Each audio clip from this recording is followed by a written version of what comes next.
Geopolitics and Empire is joined by journalist and writer Todd Miller, who has been covering border issues for over 15 years. His latest books are Empire of Borders, the expansion of the U.S. border around the world, and Build Bridges, Not Walls, a journey to a world without borders. We'll be talking about the border security complex, something new to me. How are you doing over there on the other side of the border in Arizona, Todd? Very good. Thanks so much for having me on.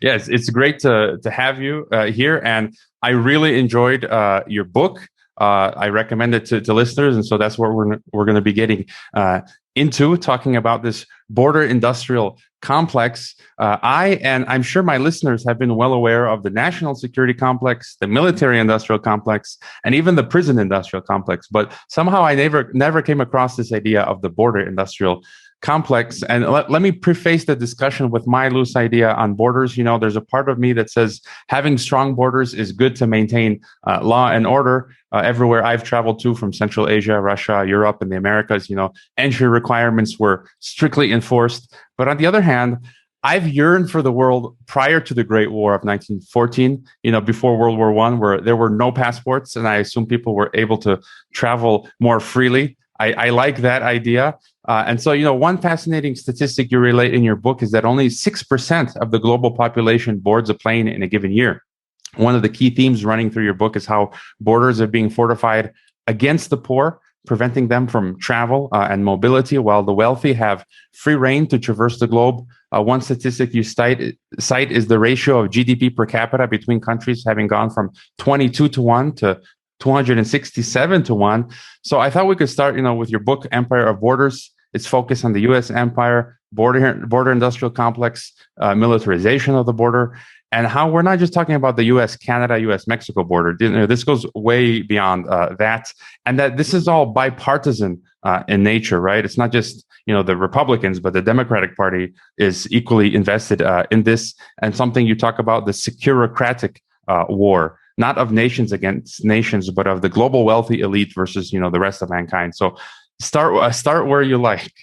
Yeah, I mean, I guess I could start with just looking at the border industrial complex, or better, I should mention there's when to underscore what you're saying about how in the United States the border building has been a bipartisan effort, and that it's much more than just the U.S.-Mexico border or the U.S.-Canadian border. And just 2 weeks ago, the Biden administration announced that it was going to give assistance to Mexico, Guatemala, and Honduras. I do believe those are the three countries. And when you looked at the assistance, when you started reading about what the assistance was, it was so those countries can fortify their borders or enforce their borders even more than they already. They didn't say it that way. They didn't say even more, but I'm saying even more because this has been a dynamic that's been going on for a long time. And so when I saw that, I mean, my first thought was, wow, this is this.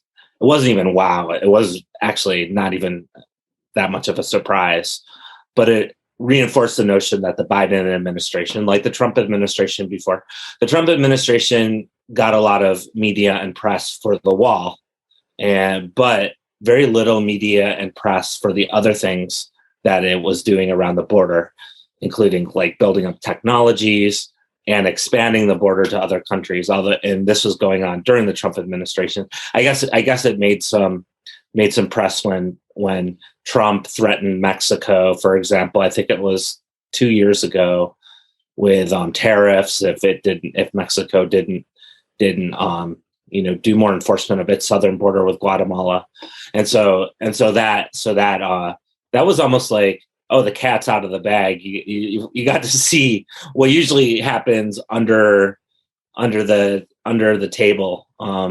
You don't usually get to see the kind of pressure that the United States wields on other countries. But with the Trump administration, we had that, I guess, luxury of seeing that sort of pressure in the public. And so you got a good glimpse at like how the United States pressures countries like Mexico to build up its borders. Certainly, that's also happening in Guatemala and Honduras, and now we're seeing this with the Biden administration, and we saw it with the Obama administration, and we saw it with the George W. Bush administration, and really, this phenomenon of expansion of borders is very much a post 9/11 phenomenon, but it precedes it as well. So you saw it with presidencies before, and so that's, I mean, I think that's a good place to start. Just look at the scope of it, how big the border apparatus is, and in Empire of Borders, I not only the 2019 book, I not only look at the kind of budgets that have gone into the U.S. border apparatus. So if you look at just the U.S. borders, its territorial borders, and you look at the budgets from the mid 1990s. I like to use the mid 1990s because that's when the prevention through deterrence strategy. Right now on the U.S. Mexico border, particularly, you see this deterrence strategy that it relies on the buildup of technologies, the concentration of agents, and the building of barriers and walls in urban areas, which are traditional places where people would cross the border. And the deterrence part of it is that it forces people to circumvent those areas and go into like the desert in Arizona. And one of the things that we've been seeing in Arizona year after year after year, starting from the 1990s, is that people have perished or died coming through the desert. And that's part of the deterrence strategy. Some people call it death by design. The idea that if people would be risking their lives by walking through really desolate and dangerous places for days, if not weeks, and sometimes, and with not able to carry enough water or food, and that's something that we've seen in where I live. I live in Tucson, which is in southern Arizona, and just right around Tucson, and we can think this is going to happen again as it's getting into May and June and July, the really hot months in the desert, that we're going to hear stories about bodies being found in the borderlands. But that's been part of the strategy, part of the buildup. And if you look at 1994, the budget was $1.5 billion. And then you watch the annual budgets go from there to now. In 2025, $25 billion. That's looking at Customs and Border Protection and ICE, Immigration and Customs Enforcement. And this is it's something that's incrementally increased over the last 25 years. There's been spurts like in the post 9/11 George W. Bush administration. The budget went from, I think it was around $5 billion when Bush took office to $15 billion when he left. So you could see that those years with the creation of the Department of Homeland Security and that sort of thing. And really, it was those post 9/11 years when the border apparatus went from being something that was there, something that got some attention, but very little attention from the U.S. federal government, to something that was a priority, to something that actually became a sort of a money juggernaut as well. And with these increased budgets, especially from about 2001 to 2008, you saw what you could see is a lot of conventions, different exhibition halls coming that were displaying filled with different companies that were trying to sell technologies, particularly surveillance technologies, to the U.S. federal government for its border apparatus. Not only the U.S. federal government, I should say, also counties like the sheriff departments and counties that are along the border. The police departments are also getting border enforcement technologies, and you just see this sort of those sorts of markets going up and up and up and up, particularly in those immediate years after 9/11, and then just you see a kind of spurt, and then a plateauing, and then a continual rise. And so the technologies are often technologies that have been used for the United States, at least, are technologies that have been used in war operations abroad, like the drones, for example. Right, the U.S. CBP, Customs and Border Protection, has a fleet of 10 Predator B drones. The Predator Bs come from they're what the United States has used in Afghanistan and Iraq and other places. And what they've done is they've taken out the weapons and put in like advanced surveillance equipment. And these drones are now deployed on the border, not only on the southern border, the northern border as well, and the Caribbean. So in the Caribbean, whatever the United States thinks its territory in the Caribbean is, which is often 1,000 miles away from the U.S. mainland, on the outskirts of Puerto Rico, near the Dominican Republic, near Haiti, all of those places. If you want to look at to how the U.S. border extends much further than its U.S. the Mexico border or the southern border, those are good places to look, because you can see U.S. Border Patrol, U.S. Coast Guard, and these sort of border operations operating in those areas 1,000 miles from the mainland. So you have this kind of confluence of these increased budgets, this kind of rapid expansion of the border. Even before Trump took office, there was all this wall building and fence building. In fact, when Trump got to the White House in 2017, he had a budget of $20 billion already at his disposal. So the things that I always think when I think of the Trump administration, I think, well, he had all this arsenal at his disposal, and the things that he could do was because of that, literally because of everything that had been built up before him. And so there's all kinds of technologies, motion sensors, high-tech surveillance cameras, biometric systems, you name it. So yeah, something that was interesting for me, just to go back. I mean, in your book, you're talking about you visited a lot of these, industry events, conference events. I mean, it's like an extension of the military-industrial complex, and as well in your book. Talking about these drones from Afghanistan coming back home now to the U.S. You talk about Alfred McCoy. I got the book behind me somewhere, where his book on the Philippines, where basically the U.S. is building up. It built up. It's like the beginnings of the police state apparatus in the Philippines, and then in Vietnam it was built up again. The first rudimentary drones were used in Vietnam. You mentioned that in your book, and now in the Middle East, and now all of this stuff is coming back home to be applied against us. And then something for me that was shocking. I guess the military-industrial complex is bipartisan. Left and right, Democrats, Republicans. They goose step to the same beat. And, there was all this talk of the last couple of years of Trump and the wall. And then I was kind of shocked recently. And you sent me a report that you did on this, published just a few months ago. I'll include that in the description. People should go through that report. It's not that long.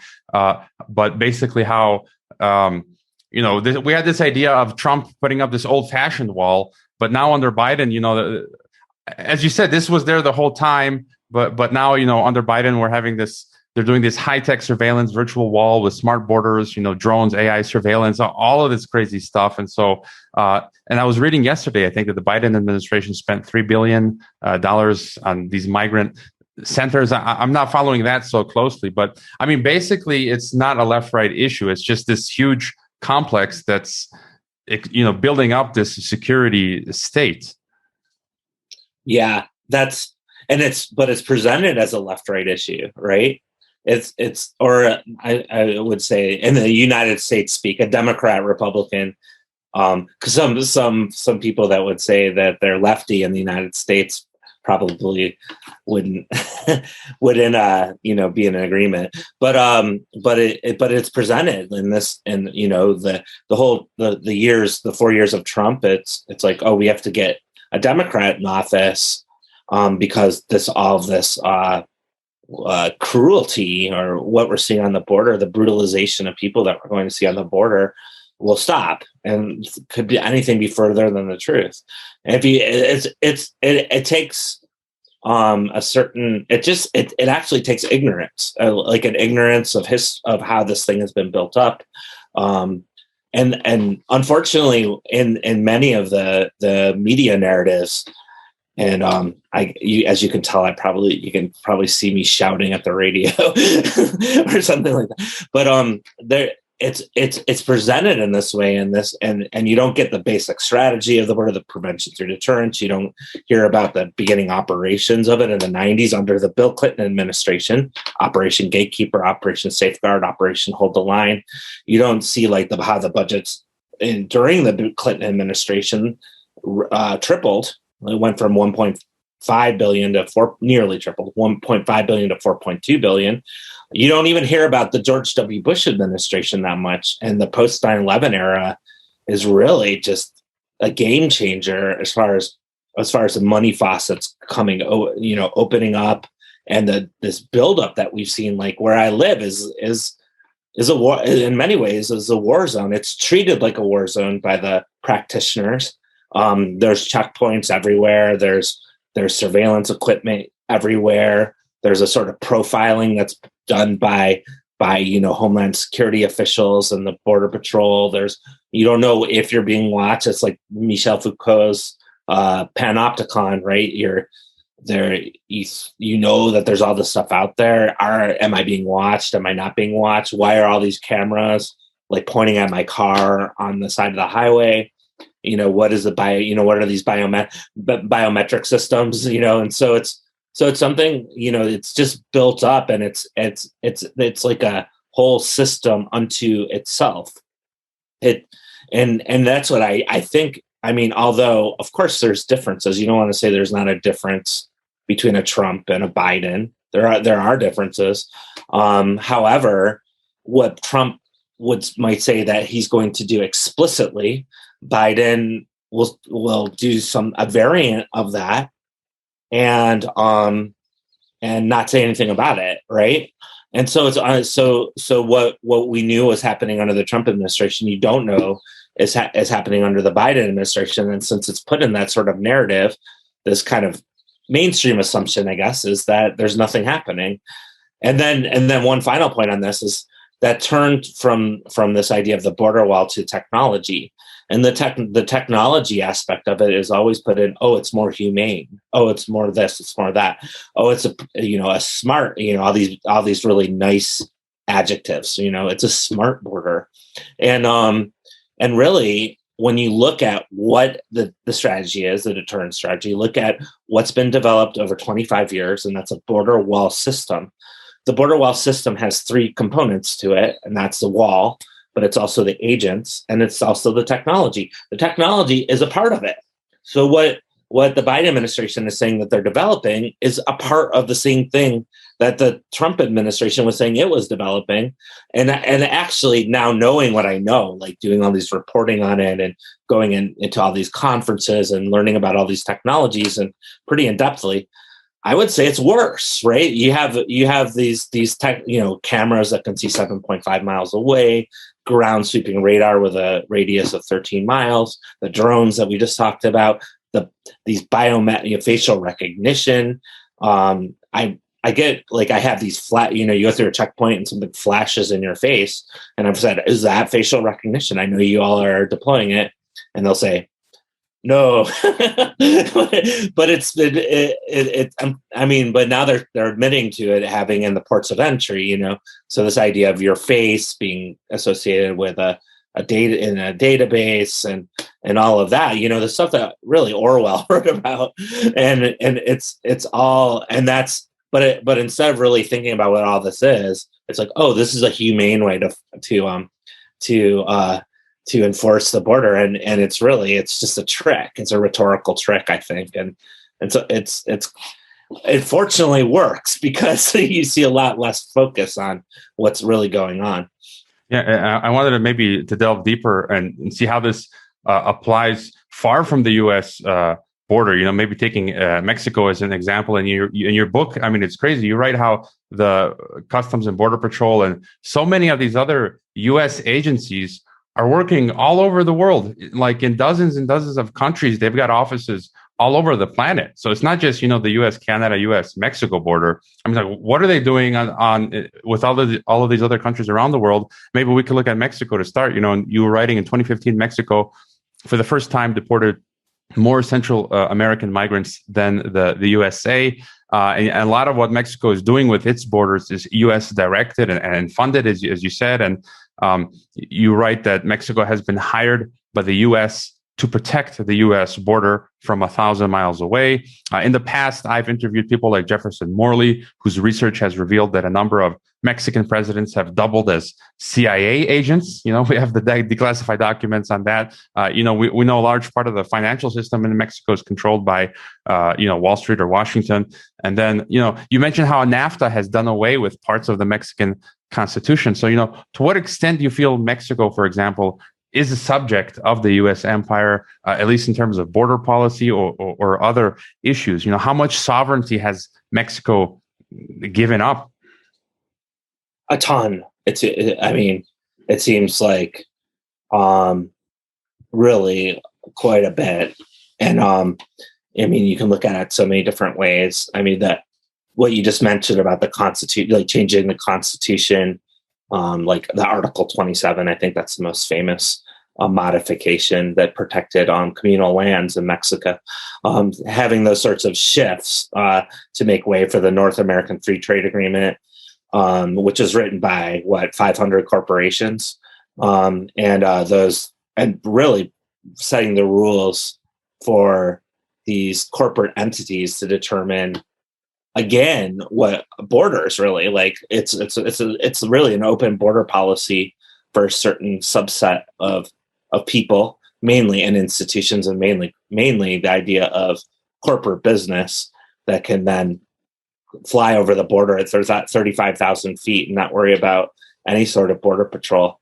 But at the same time, the ramifications, like, for example, after NAFTA was passed, small farmers in Mexico who had subsidies from the Mexican government, who had a guaranteed price for their corn, for example, if we're talking about corn, all that was eliminated to make way for NAFTA, in the idea of free market, free trade, right? You taking away the subsidies. And then the next thing you know, the farmers are in direct competition with Archer Daniel Midland or Cargill, like big grain movers in the US, who just can go and dominate and underprice the farmers in the corn market in Mexico. So that Mexico starts to import corn. And you're seeing that in Central America as well, and with Central American crops, and with the Central American Free Trade Agreement in like Guatemala and Honduras, and so there's a similar phenomenon happening, and you see those sorts of things happening.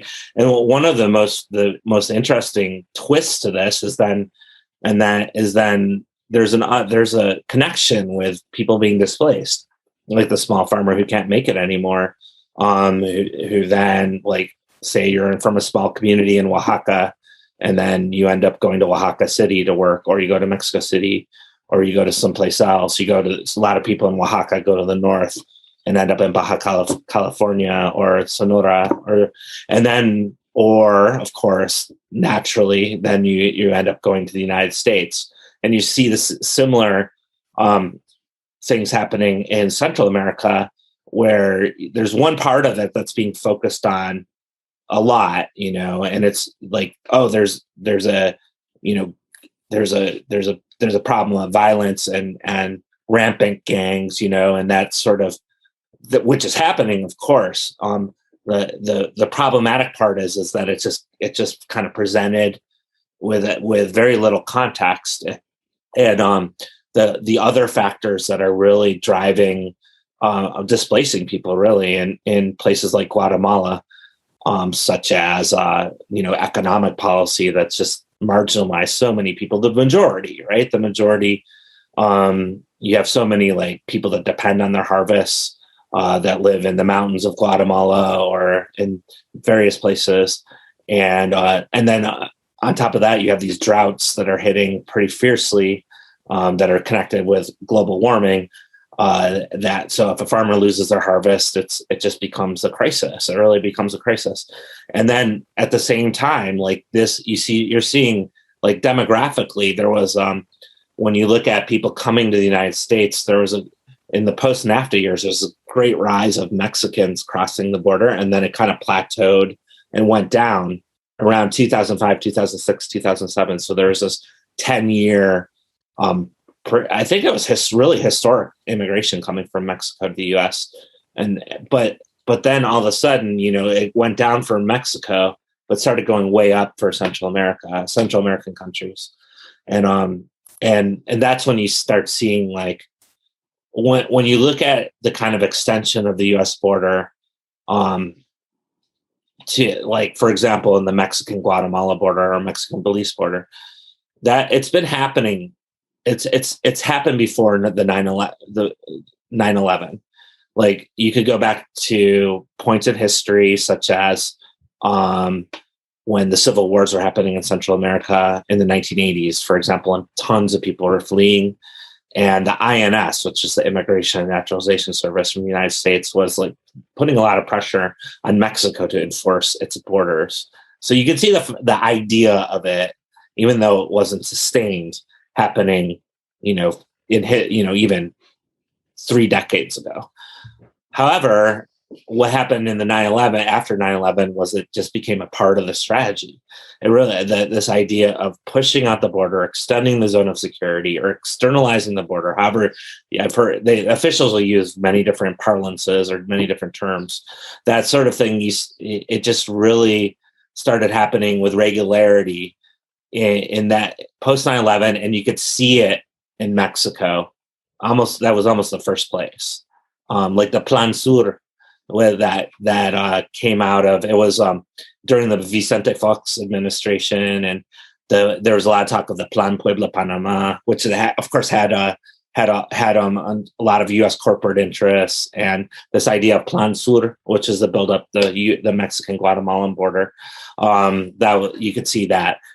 But what we're seeing now is there's a foundational part of it, but what we're seeing now in Mexico is directly resulting from what's known as a Merida Initiative. And this is like a military package that the United States gave to Mexico starting in 2008 with the George W. Bush administration, but very much continued under the Barack Obama administration. And then you look at 2012 when Hillary Clinton was Secretary of State, and they did a bunch of changes to the Merida Initiative, including these pillars. And the third pillar was called creating a 21st century border. And that was directly about, giving resources to Mexico. I mean, the pressure is there. It's assumed there that the whole Trump tariff thing, that was probably happening like then as well. You just didn't hear about it. But you have the resources, like helicopters, biometric systems, what they call biometric kiosks, motion sensors, that sort of thing. Anyone who's traveled in southern Mexico and gone up from the southern border and gone into these like shopping mall sized checkpoints, those are all financed by the United States. So there's those sorts of things. And there's also the trainings. So the U.S. Border Patrol, U.S. CBP agents have gone down to Mexico and trained Mexican immigration officials who are not allowed to be armed. So they often work with the Mexican police and military. And so there's been many trainings. I think these trainings are happening very regularly from what I know in places like Tapachula. And then by the time 2014, 2015, when you see this significant rise of people coming from Central America is very evident. Mexico announces the Programa Frontera Sur, which is like the Southern Border Program, which was immediately, if you look at that, it's 2014 July that Enrique Peña Nieto in Mexico announces it, and then almost 2 days later or 1 day later, the U.S. Embassy issues a cable and says, "Congratulations, it was great." And then they list off. They said, "We've been helping Mexico. We've been training them. We've been it's something that's nobody's ashamed of, right? In officialdom, it's not something they're trying to hide. It's like, oh, we're helping. This is good. We're building up this border." And then you go to 2015 after the Southern Border Program has been implemented for a while, and you see that shift. You see that shift from U.S. deporting more Central Americans to Mexico, deporting more Central Americans. And it's really, I like to look at it, and you alluded to this, that it was the United States is hiring, instead of hiring 2,000 more Border Patrol agents, it's hiring Mexico to be this massive Border Patrol agent. And that's kind of the building blocks of this externalization.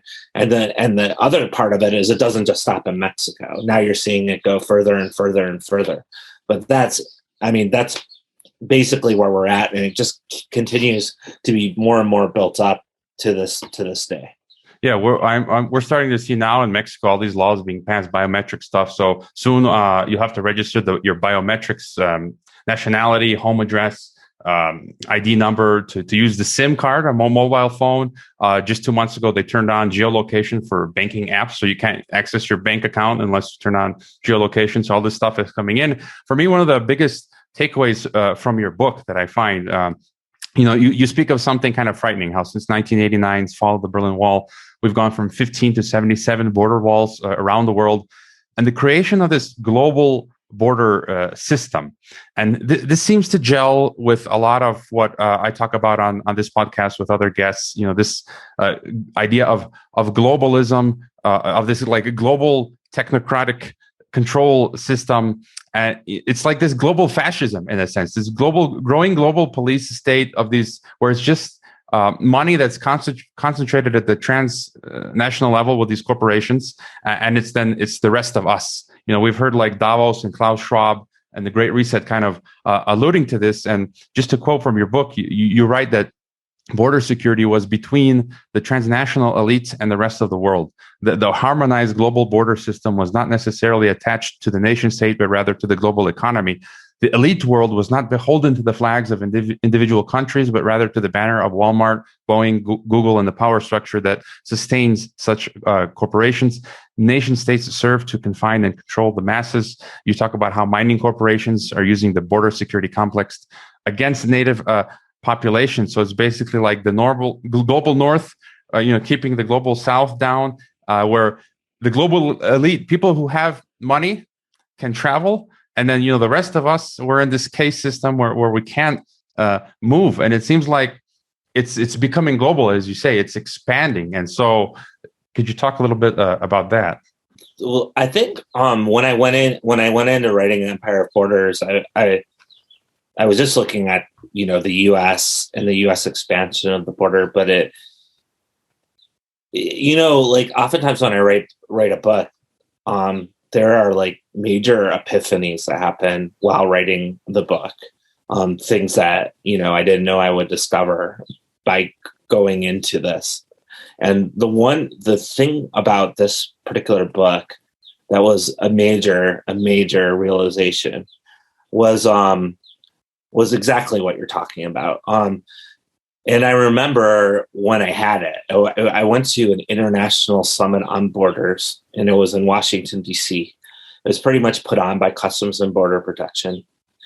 And they brought in like people, I think 40 different border patrols from all over the world. And there's so much, I'm just sitting there, like a sponge trying to like understand what's going on. And there's so much talk about harmonization, right? Like harmonizing, bringing our borders together. And then it was like, this, like, if I just think of a border as a U.S. Mexico border, which is,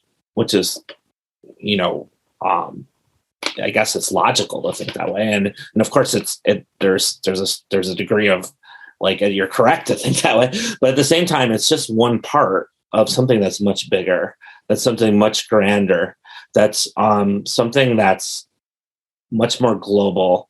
And so I was looking at the U.S. border expansion, but of course the European Union does the same thing. And of course, then you start looking at Australia. Australia claims to be the first country to extend its borders, and then the way that European Union officials, Australian officials, United States officials, Canadian officials, you name it, start talking to each other in these summits, it becomes quite clear that what they're doing is just constructing these parts of this bigger, much more massive apparatus than I could even fathom that was going on. And I actually knew about this stuff like going into this. So that's like when you talk about the 77 border walls. Well, those 77 border walls is a part of this kind of, I guess, collaboration of elites that are coming together, putting up these walls, then train, all this border patrol training that the United States does, not only in Mexico, but in Guatemala and Honduras and Panama and Colombia and Dominican Republic and Kenya and the Philippines and Jordan. You start looking at it and it's it all comes together in sort of a harmony and a certain logic of it, because these things are going, like when you look at Jordan and you go to the Jordanian Iraqi border and you're like, oh yeah, that's where the United States occupied Iraq. There's so much U.S. interest, or the Syrian border with Jordan.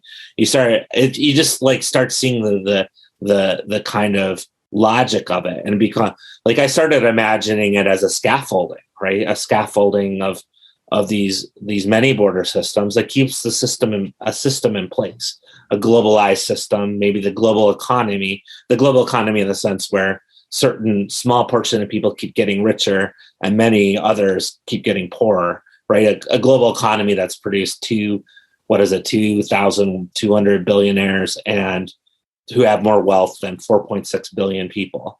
For something like that to keep to be able to sustain itself, it needs this kind of militarized apparatus. It needs these like people to be confined to certain places and not being able to have that freedom of movement. And you add in climate and the projections, and I just read a projection of 1 billion people displaced by 2050. Again, you look into climate change, it's amazing how much like I go into U.S. Pentagon or U.S. Department of Homeland Security, they're thinking about this stuff, right? They're looking at it. They're seeing that people are going to be displaced. And the answer, at least from those sectors, from those departments, is that we got to build up more borders.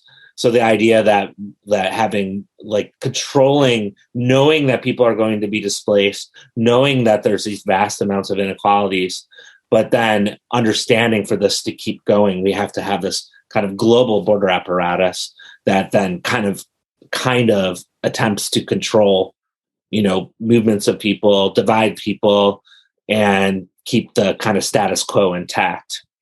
And maybe just to build on that and get your opinion on how the pandemic has helped accelerate this process. I've had past experts discuss how, it's pushed us into this they've called it hyper 1984 scenario, how the pandemic has just catalyzed this. If World War I gave us, one level of travel restriction being the passport, it seems now COVID is adding this second layer of restriction now through these digital medical passports that are being introduced. Perhaps a decline in travel routes, the increase in expense of plane tickets, not to mention all the testing requirements that you'll have to be doing, longer hotel stays. When I left Kazakhstan, which is usually a flight time of a day and a half, it took me 5 days and numerous hotel stays to get back home. It seems that the pandemic and its solutions, all these new regulations are going to make life even more of a hell for people attempting to cross borders. You mentioned in your book how an official from the IATA in 2018 said in the future that there would only be like one digital biometric ID for travel and for everything. And we're seeing now that the EU had this plan for. They're talking about these digital green vaccine certificates when in actuality, they had this plan to implement by 2021, 22, the vaccine digital passport, before COVID in 2018 or earlier. And then we have Microsoft and Bill Gates talking about these 2020 digital IDs and so forth. And so, having researched this, how do you see the trajectory that the pandemic has put us on in terms of travel and restrictions? We're totally in that trajectory, and unfortunately so, because the pandemic really speaks to a world that needs to come together to come to a solution. Like the idea of more divisions. Obviously, with a pandemic, if somebody's sick, quarantining them is a good idea. But locking down like 2,000-mile long borders and making it more difficult in that sense, it's just kind of ridiculous. There's a cartoon that came out maybe about a year ago.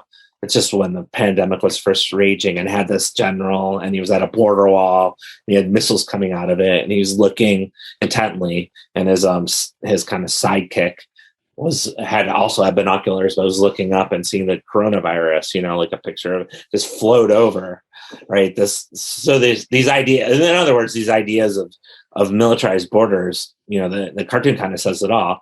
The coronavirus justifies more of it, while at the same time, when you're talking about a global pandemic, which I think is an indication of a similar dynamic of what we're seeing with climate change.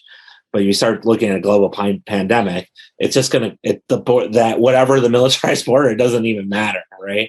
But that's exactly what you say, like the kind of looking at where this is going. It's definitely going in, the whole border control apparatus is going into, again, a harmonized international sort of standardized model, and where many different countries, and I should say the elites of many countries, the governments of many countries, are coming together. And the whole idea of a passport going totally digital is very much on the table. I've heard this mentioned so many times that I think it's in the planning. In other words, the idea of facial recognition, your face becomes your passport, and you arrive from a place and you get into an airport, and if everything checks out with your face, you just go through without talking to anyone. But if it doesn't check out, watch out, right? And so it's definitely going to a digital thing, which it makes it so much easier to store so much about you. If you look at the United States has this biometric system called idents. The CBP has had this for like 20 years, but here we're talking to officials and how much this has increased, like from say September 11th, 2001 to now. It went from less than 1 million people in the database to like 30 or 40 million people, or something ridiculous. And now the ident cannot store what they need to store, and it doesn't have enough, as I say, modalities. So now they're transitioning to what is known as a HART, HART, Homeland Advanced Recognition Technology, HART. And this thing is supposed to have all kinds of modalities, such as the facial recognition, but also, do you have a tattoo on your arm? Do you have scars? A whole GPS tracking thing. Why were you in this location? Why were you in that location? Relational, like, were you meeting with that person? Were you meeting with this other person? And then now with COVID, like, why wouldn't they put health stuff on it? Like, did you get a vaccine? Did you not get a vaccine? Like, which just is unbelievable, because you have the U.S. at this moment hoarding vaccines, really, and vaccines not being distributed around the world, again, showing the kind of inequalities. And so, like, again, if that's added another layer to the passport is a vaccine thing, then U.S. citizens again are, I'm vaccinated, but you, and I just read an article by Walden Bello from the Philippines, who said like 3% of the entire country of the Philippines was vaccinated. So nobody would be able to travel. So that's a thing. You're getting all these like layers, and what COVID has done is just given it another excuse, as far as borders are concerned, to make them more fortified. And on the actual U.S.-Mexico border, they've been using what's known as Title 42, which is basically CBP or Border Patrol can just do rapid expulsions. So if they arrest somebody, they're just rapidly deported back to Mexico, wherever. And it's still, like, right now, that's still the case. So this even more harsher sort of enforcement. And I know that like when the caravan of 8,000 people from Honduras crossed into Guatemala in January, that Guatemala used the justification for blockading this caravan of 8,000 people were that you had to test negative. You had to have a COVID test negative to enter Guatemala, and nobody had done that. So they blockaded the road. These are, again, U.S. trained Guatemalan border patrols. Really, they blocked the road, and they end up tear gassing and deporting most of that caravan in January. And so those sorts of things of using COVID to more lockdown borders, even though it has nothing. There's not the World Health Organization argues that you shouldn't lock down your borders during a pandemic. So there's no science behind doing this. Mm-hmm. It's not like you quarantine and you're quarantined in a room. It's a whole other thing. It's much vaster and bigger, and it really has little to no effect. But it definitely seems like it's being used and following that very similar trajectory.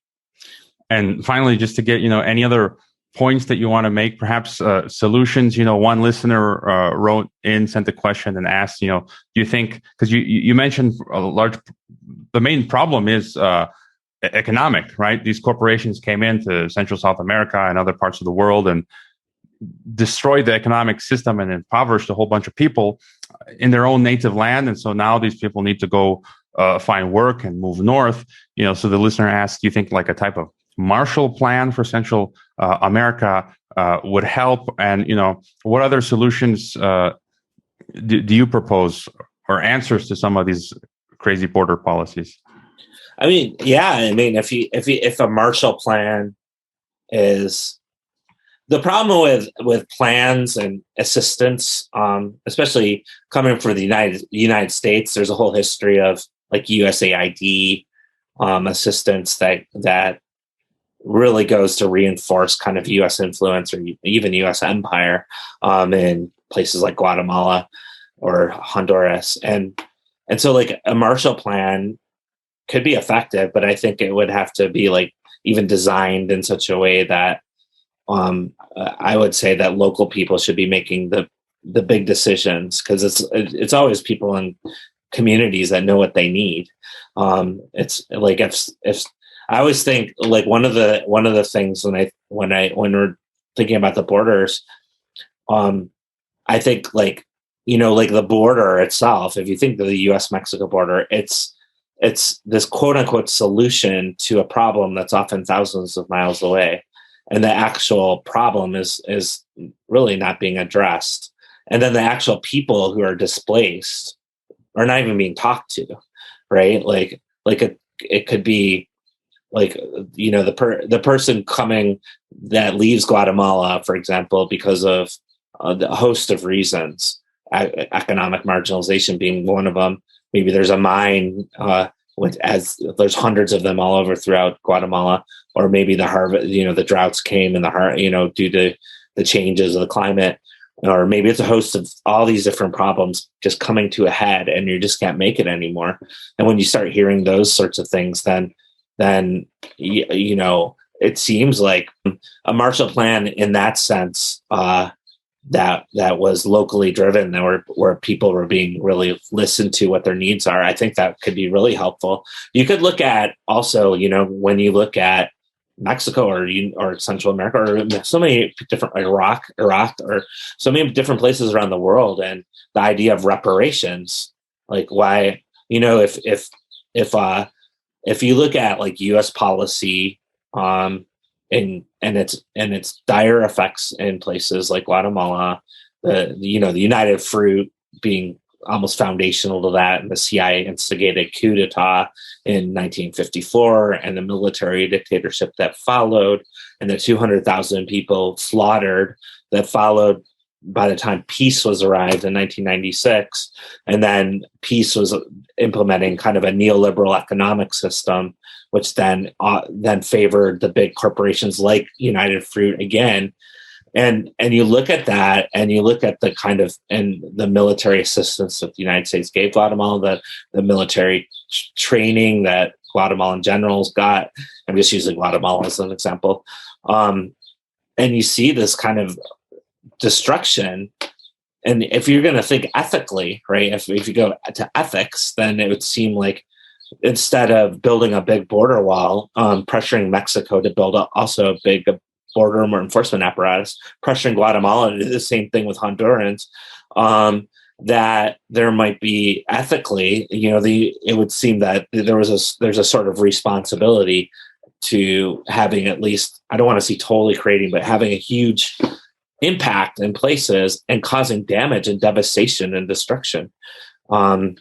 So it seems like there could be something like that that's so unlikely to happen, right? You'd have to have like people admitting, officials that never admit to anything, admitting to things, and it would destroy like the plans that are continue to this day in places like throughout Latin America and the Caribbean, and so I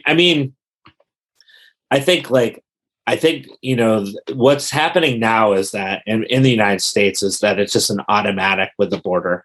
The border just gets more and more money every year.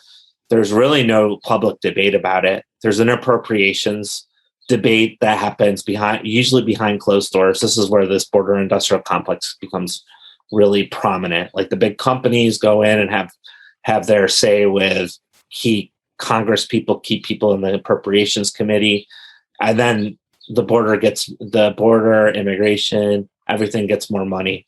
That's how it grows year after year after year. It's an automatic. And this just really needs to be talked about, needs to be unpacked. We have to, when there's talk about comprehensive immigration reform, there's absolutely no mention of this corporate power. This has to be mentioned. They're an actor. They're a powerful actor. These sorts of things need to be unpacked. What is the border actually doing? This kind of rhetoric around protection, security is false. It's a farce. It's a PR campaign to keep people thinking that you need to have all this stuff on the border, when it really does is create insecurity. It doesn't protect anyone except for a bigger system, right?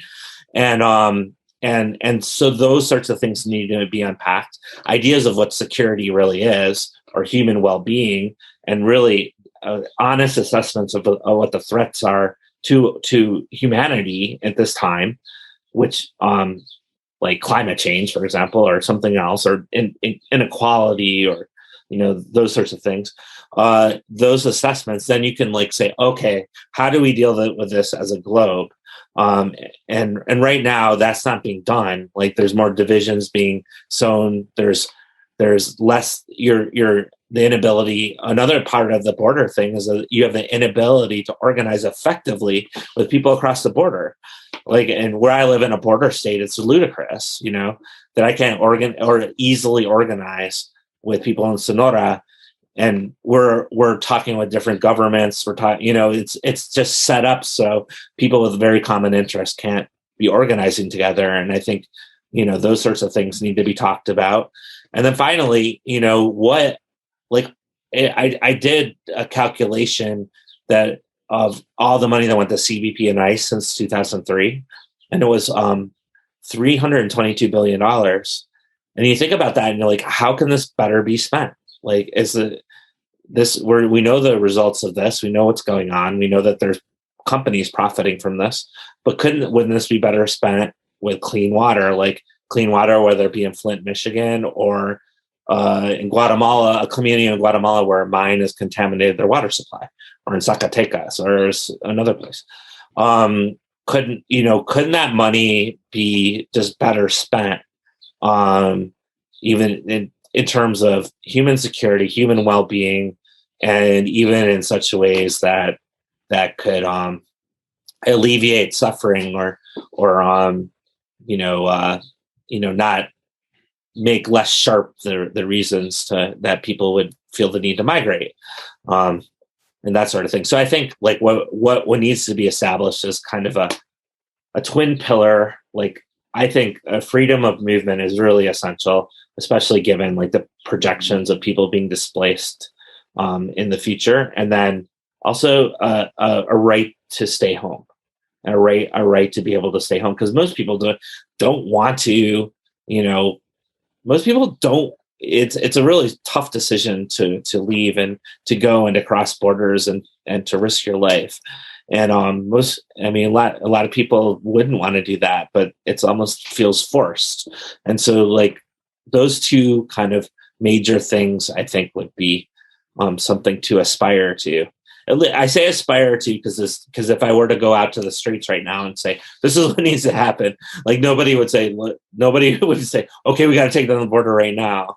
It seems like it'd have to be a much more gradual project that's talked about almost diplomatically, but in reasonably, and bringing out the facts, unpacking it, and saying this is not working. This needs to be done. We need these other things to happen. And I think like even just stopping the increase of border enforcement budgets would be one way. Just plateauing them instead of them growing, or making them go down a tiny bit and diverting that money into something else could be a start. Yeah, you mentioned in your book, I forget where it was in Latin America, some driver asks you, how is it that you can come here, but I can't go, to America, to your country? And myself, as someone who's traveled around the world, multiple citizenships, I really do agree. I think that people should be allowed to travel more freely in a legal way, like to allow people, give them visas and give them a chance to come to the US, to Europe, to travel. Most of the places that I've been around the world, most of the people, they just want a better job, a better opportunity. It's not like, they're going to the country to do damage. And, if they do, they're within the country. I assume, we have police forces that can deal with criminals and expel them. But I think people should be like in the old days. I found in Ellis Island 100 years ago, some of my ancestors, from Croatia, Yugoslavia, who went in through New York to the U.S., who migrated. And so, those were the days, from Ireland, from Europe, the Italians, all these people who came to the U.S. And I mean, I think that's kind of a good thing to give people this opportunity. And so you're on Twitter, you're at toddmillerwriter.com. Is there any other website or project that we should know about? No, and sometimes I'm slow, but I tend to update whatever I'm working on the toddmillerwriter.com. So check that out, and you can get updates, or I'll post them on Twitter as well. All right. I recommend your Twitter and as well as this book. I really enjoyed the book and recommend it to readers who want to learn really about this border security complex. I haven't come across a book like that earlier, so it's new to me. It's very relevant, and it's going to be increasing in importance. And so thanks for being on Geopolitics and Empire. Thank you for having me. It was really fun. It was fun to talk. Thanks. I hope you enjoyed this Geopolitics and Empire podcast interview. The website is geopoliticsandempire.com, and I encourage you to sign up for the free email list through which you can receive an update of every new podcast, as well as a long list of key news headlines once a week. We're being heavily censored. YouTube has deleted some of our videos, and we currently have one strike. Patreon has terminated our account. Facebook has restricted our page, and Reddit has been deleting posts. Our favorite social media channels are Telegram and Twitter. The best places to watch the podcast beyond YouTube are on Odyssey, BitChute, and Brighteon. The best places to listen to the podcast are on SoundCloud, Apple, Spotify, Google, or on any other podcast app. To help keep this podcast alive, leave a review on Apple Podcasts and wherever else. Subscribe to all our platforms and leave a donation if possible via Subscribestar, PayPal, Bitcoin, or Ethereum. You can also find us on MeWe, Minds, Gab, Float, VK, LinkedIn, and Instagram. Thanks for listening.